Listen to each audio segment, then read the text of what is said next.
Hi, I'm Try. This is my first real video, and I want to say thanks for being here. We're going to talk about, in my humble opinion, the greatest game on the Nintendo 3DS, as well as how in a way it led me to my favorite YouTuber, Etika. I also want to use this opportunity to pay tribute to Etika, so we'll get into that further in the video. It'll all connect and make sense, I promise.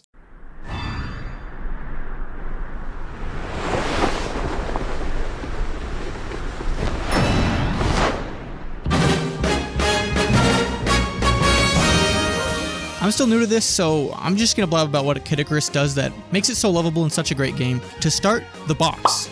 Yeah, before you even turn this game on, before you look at the game card, you are greeted with goodies. It comes in a whole package deal with a stand to help your arthritis. And if you've ever seen Card Wars from Adventure Time, you could do that with Kid Icarus characters and the 3DS camera. It was a fun little game mode that I remember playing with my brother.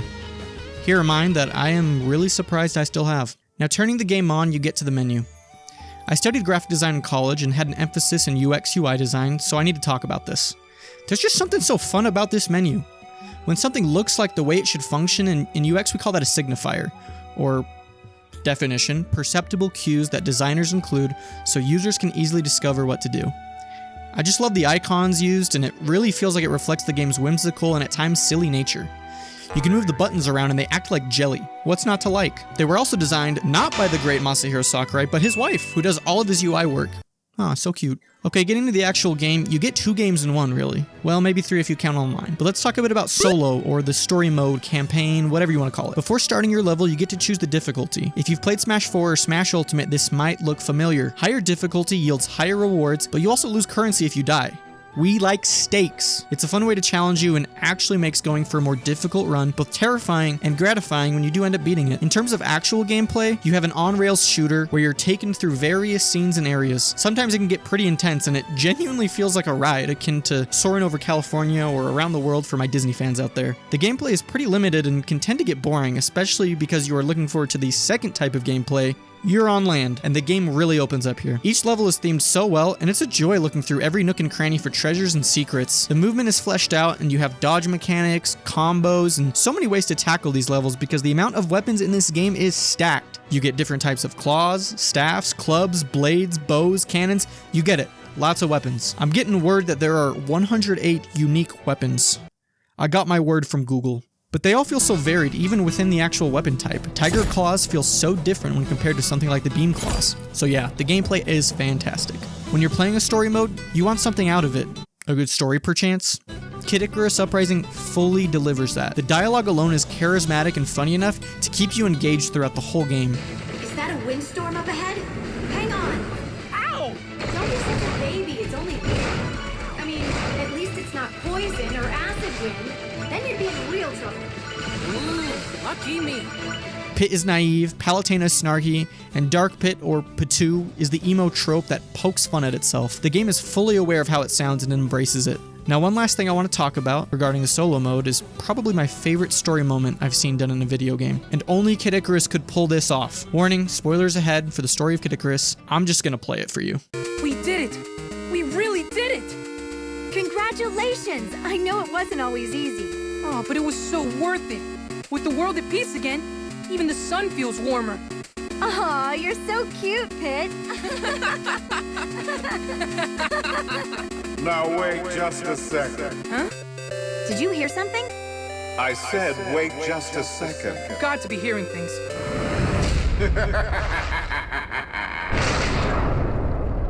Hades? Who's Hades? The true master of the underworld.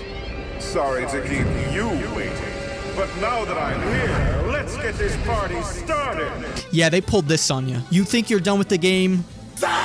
And thank goodness for this too. I really enjoyed the first 7 chapters of this game, but was kind of disappointed. I thought it was over and I was really getting into it. Hades was such a great addition and just a fun villain. Now to talk about the whole section of this game that I spent so much time in, Light versus Dark, or this game's version of Red versus Blue. It's the game's multiplayer mode where you're pitted against each other on teams and have to take down the opposing team's pit or dark pit to secure your victory. I remember really enjoying this mode when I played it, enough to actually look at videos on YouTube about it. When I did, I came across this. We're back.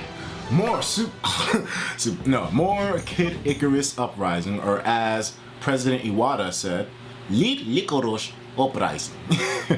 He said it like that. I swear. I gotta find that video for you dudes. He said it exactly like that at one point. Lead liquor. I never forgot that. I'm not making fun of Japanese people. I'm just laughing at it. Okay, maybe I am. Maybe I am. I don't mean any harm. Yeah. At the time, EW Network was playing Kid Icarus Uprising, and it was just a man playing a game. I'm going to stop with the fun visuals now, as this is more personal and I want to be sensitive about it. Also, trigger warning for the remainder of this video as it does include death. Something about him was just so intriguing and I subscribed. He started as Iceman the rapper, then EW Network the news channel. Hello and welcome to the Etika World Network news segment. My name is Etika, corresponding for this news story today. Why are people pulling out their measuring tapes at Subway restaurants? Well, a recent Facebook picture is actually the culprit behind the reason. Then rebranded as Etika, which he went by online. He was one of the first people I had subscribed to. And little did I know how much that action would affect me. For years after that, I watched Etika. I remember when I was first learning Adobe Illustrator in 2014, I actually made a vectorized version of him. I created a Twitter account just to share it and tag him, and I was so elated when I got the notification that he liked my post. He was good about showing me and many others that you shouldn't be afraid to be yourself. Be goofy, be silly, be excited about things. It reminds me of my favorite quote of all time. I think that inside every adult is the heart of a child. We just gradually convince ourselves that we have to act more like adults. In other words, Etika taught me to be myself. There was a moment in one of his streams where you kind of get to see the real Etika, and I'll never forget it. I have a friend. I'm not going to say who his name is. I'm not going to say, but I have a friend who's been a really good friend of mine for a very long time now. He's a good friend, really good friend. And man, he's one of the strongest people that I know. One of the, literally one of the strongest. Like when I think of him, dude, I feel so inspired. I feel so powerful. I feel like I can do anything in the world. My friend, one day, he just went completely deaf in one ear. I mean, it happens. I guess it's like spontaneous, and you know, they have no explanation for it. They just say it can just, you know, they don't even know what the reasoning was.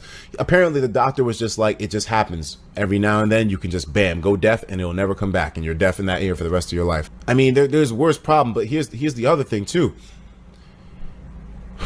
He recently found out that he has a gluten allergy, so it's like we can't eat the same stuff anymore. Literally, every single time that we go out, it's like, damn, like it's a gamble to even if he can sit down and have a meal with me. And compare this to when we were like in high school and able to just go and, you know, have a good time and just do whatever. You start to realize the things that you take for granted. Things like being able to eat whatever you want, being able to hear from one side to be able to detect where a sound is coming from. He told me at one point that it really got to him. Like he said he had one day where it just like tore him apart and he was like breaking down. And man, it just sucks. Man, that dude, he's inspiring to me, man. And man, it just makes me thankful every day, you know, for what I have. You know, I mean, is my life perfect? No. Like I got problems too, but you know what? Like I'm thankful, man. I love seeing his reactions to different Smash Bros trailers, and while The Legend of Zelda is my favorite series, Smash Bros is definitely a close second. I remember popping off with him when the tease for Smash Ultimate dropped in the February 2018 Nintendo Direct. That's all? Oh, well, actually, we have one more announcement. Oh my god. Please take a look at Bayonetta? the last video for the Bayonetta? day. Flash Mothers? No, it's not Flash Mothers. No, there's no way it's Flash Mothers. No way it's Flash Mothers. No way it's Flash Mothers. No. Okay, Splatoon. Splatty-toon. Yeah, what else? Okay, Splatty-toon.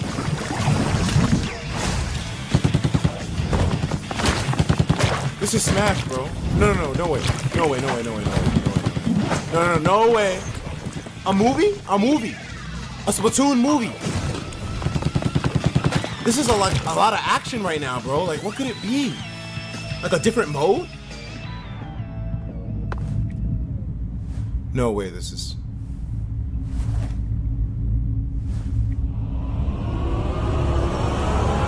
Oh my god! In summer 2018, I left home to go on a 2-year mission for my church. I had to leave behind things like the internet and video games, so YouTube, my Switch, all were left behind.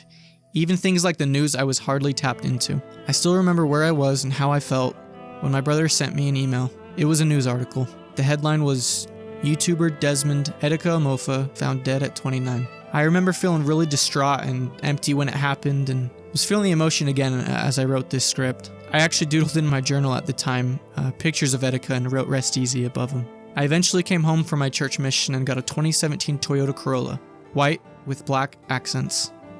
I named it Desmond. I can't help but think of Kid Icarus when I think of Etika, or Etika when I think of Kid Icarus. I wanted this to be my first real video because of how much Etika's YouTube channel meant to me. It's a big reason as to why I'm even trying it. So thank you, Etika, for how you've inspired not only me, but the Nintendo and gaming community as a whole.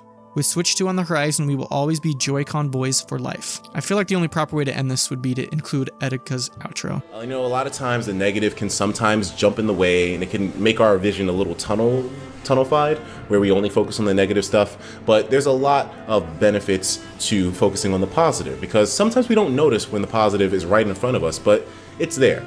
I don't know, maybe I don't know what I'm talking about, but hey, whatever. As long as you enjoy this time, that's what's good. Do it for me. If you're miserable right now, turn that frown into a smile for your boy, okay? I'll talk to you dudes in the next video. Take care of yourselves, and of course, as usual, please have yourself